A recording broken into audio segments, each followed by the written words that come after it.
Selamat datang di Padepokan Witasem. Pada kesempatan ini, Anda sedang mendengarkan bagian dari Kitab Kiai Gringsing dengan latar belakang pemerintahan Panembahan Hanyokrowati pada zaman Mataram Islam. Bab yang Anda dengarkan sekarang adalah bab 1, yaitu Agung Sedayu Terperdaya. Selamat menikmati dan berbahagialah. Salam.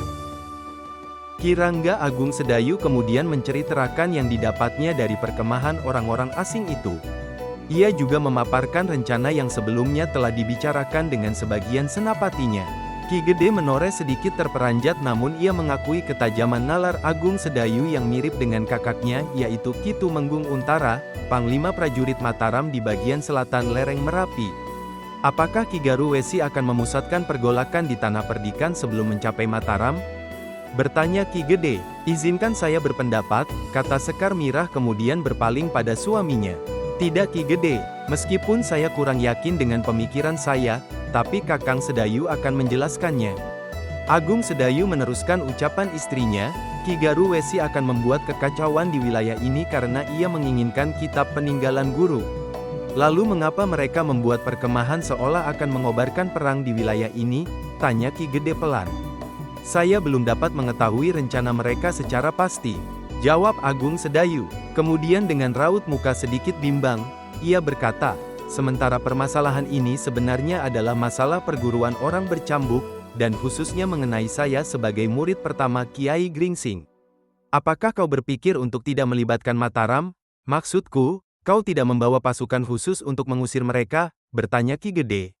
Itulah permasalahannya Ki Gede. Agung Sedayu menarik napas panjang. Ia merasa tidak semestinya melibatkan orang-orang Tanah Perdikan menoreh untuk masalah yang ditimbulkan Ki Garuwesi.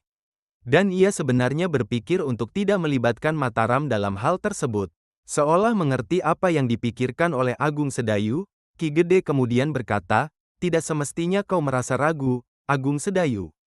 Kau telah cukup lama tinggal di Tanah Perdikan. Kau mengenal setiap orang di wilayah ini. Kau juga mengetahui setiap jengkal keadaan tanah dan sungai di wilayah ini. Jadi maksudku adalah kau dapat mengerahkan kekuatan yang tersimpan di Tanah Perdikan menoreh untuk menyelesaikan masalahmu.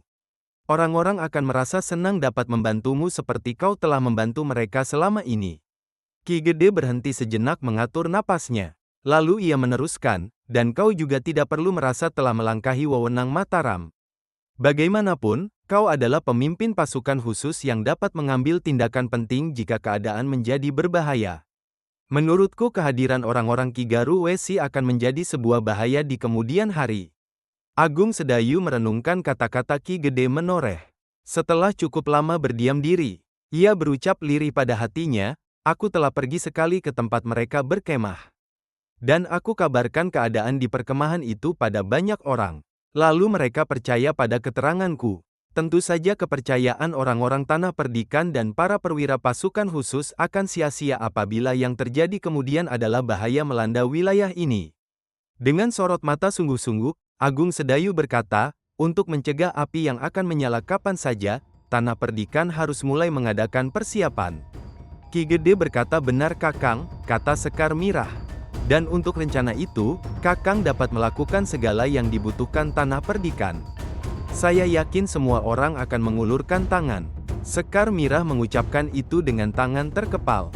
Sekar Mirah, meskipun berusia lebih dari 30-an tahun, mempunyai semangat tinggi apabila ia mengetahui keselamatan orang-orang di sekitarnya berada dalam bahaya. Ia akan berjuang melindungi mereka seperti seekor singa. Bahkan ia mungkin sedang lupa jika usia kandungannya semakin tua. Kau dapat kumpulkan para pemimpin pengawal kapan saja kau inginkan, berkata Ki Gede menoreh yang juga merasakan gelora mulai membara di dalam dadanya. Meskipun ia menyadari bahwa usianya tak lagi muda, tetapi kemauannya untuk tetap berada di barisan depan saat menghadapi bahaya masih tetap berkobar. Ki Garuwesi memasuki malam dengan hati gelisah. Karena ia akhirnya menyadari kesalahan dengan mengumbar keinginannya di hadapan Agung Sedayu. Bahkan ia merasa khawatir jika Agung Sedayu dan pasukan khusus Mataram secara tiba-tiba datang menyerang perkemahannya. Meskipun ia telah memerintahkan para pengikutnya untuk meningkatkan kewaspadaan, tetapi kelebihan ilmu Agung Sedayu dan pasukan khusus Mataram tetap memberinya bayangan buruk. Kegelisahan ini diketahui oleh Ki Hariman saat melintas di dekat kemah Ki Garuwesi. Setiap orang telah mengikuti perintahmu, Ki Garuwesi. Apabila salah seorang dari mereka dapat mengerti kegelisahanmu, hal itu akan menjadi sesuatu yang sangat buruk bagi upaya kita, berkata Ki Hariman ketika telah berada di dalam kemah. Ki Garuwesi tidak dapat menyembunyikan sorot mata gelisah dari Ki Hariman semakin resah mendengar kata-kata kawannya. Kita sebenarnya mengerti kemampuan pasukan khusus Mataram, dan kita juga telah mendengar kemampuan para pengawal tanah perdikan. Ki Garuwesi mengusap keningnya yang mengembun. Ya, dan apa yang menjadi persoalan sebenarnya? Bertanya Ki Hariman. Tidak ada seorang pun di antara kita yang mengerti siasat perang, jawab Ki Garuwesi. Oh, desah tertahan keluar dari bibir Ki Hariman. Sejenak ia merenung dan mempelajari ulang keadaan yang mereka hadapi. Lalu ia bertanya, Kiai, bukankah kita semua memang bukan prajurit? Ya, benar, kita bukan prajurit, jadi kita tidak terikat oleh aturan keprajuritan. Ki Hariman mengangguk-angguk. Ki Garuwesi menatapnya lurus, kemudian ia bertanya, bagaimana maksudmu? Walau sebelumnya mereka bertengkar tentang kitab peninggalan Guru Agung Sedayu, tetapi itu dapat ditepis ketika menyadari bahaya dapat mengancam setiap saat. Bahaya yang mereka pastikan datang dari pasukan khusus Mataram. Ki Hariman menarik napas dalam-dalam. Ia membalas tatapan mata Ki Garuwesi kemudian menjawab, kita adalah segerombolan orang bebas. Kita dapat membuat kekacauan pada tempat yang kita inginkan. Wajah gelap Ki Garuwesi yang sedang dirundung kegelisahan seketika berubah menjadi cerah. Ia tampak bersemangat, kemudian ia memerintahkan seorang pengikutnya untuk memanggil seluruh pemimpin kelompok. Dalam waktu singkat para pemimpin kelompok Ki Garuwesi telah berkumpul di dalam kemahnya. Beberapa orang tidak mempunyai pendapat saat Ki Garuwesi selesai menjelaskan rencananya pada mereka.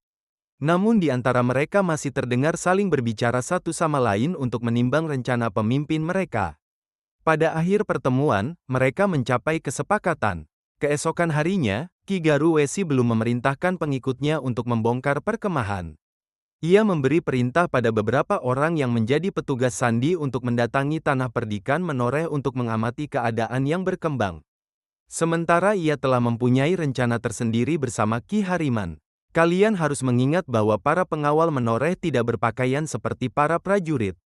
Mereka membaur dalam kegiatan-kegiatan yang berputar dalam kehidupan tanah perdikan.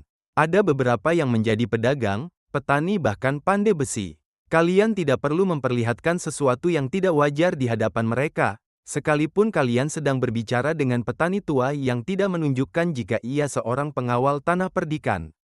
Pesan Ki Garuwesi. Kalian harus menyadari bahwa setiap orang Menoreh adalah pengawal yang terlatih. Kemudian para petugas sandi itu menyebar dan memang mereka menjumpai bahwa tanah perdikan sama sekali tidak menunjukkan kegiatan yang mencurigakan. Mereka juga tidak menjumpai kegiatan yang menarik perhatian di lingkungan barak pasukan khusus. Pikir mereka, tanah perdikan Menoreh benar-benar dalam ketenangan dan akan menjadi mangsa yang mudah dilahap. Apakah mereka tidak mempunyai orang yang bertugas khusus untuk mengawasi keberadaan kita? Bertanya seorang petugas sandi pada temannya. Temannya manggut-manggut. Kemudian ia berkata, tidak mungkin. Kita berada dalam jumlah cukup besar dan kemah-kemah bertebaran memenuhi lembah. Mereka tentu melihat kita namun mereka tidak melihat kita sebagai ancaman. Sikap yang sombong, sahut orang pertama. Kemudian para petugas sandi telah kembali ke perkemahan mereka dan melaporkan keadaan tanah perdikan Menoreh pada Ki Garuwesi. Maka menjelang senja berakhir, Ki Garuwesi memberi perintah seluruh pengikutnya untuk membongkar perkemahan. Lalu bersembunyi di setiap pekarangan dan pategalan yang ada di tanah perdikan. Kita segera meninggalkan tempat ini. Kalian akan bermalam di setiap tempat yang telah aku tentukan. Kalian dapat beristirahat di setiap pategalan atau pekarangan yang menjadi tempat kalian untuk bersembunyi, kata Ki Garuwesi di hadapan pemimpin kelompoknya. Besok kita akan memperoleh apa yang kita inginkan, bisik seorang pemimpin kelompok.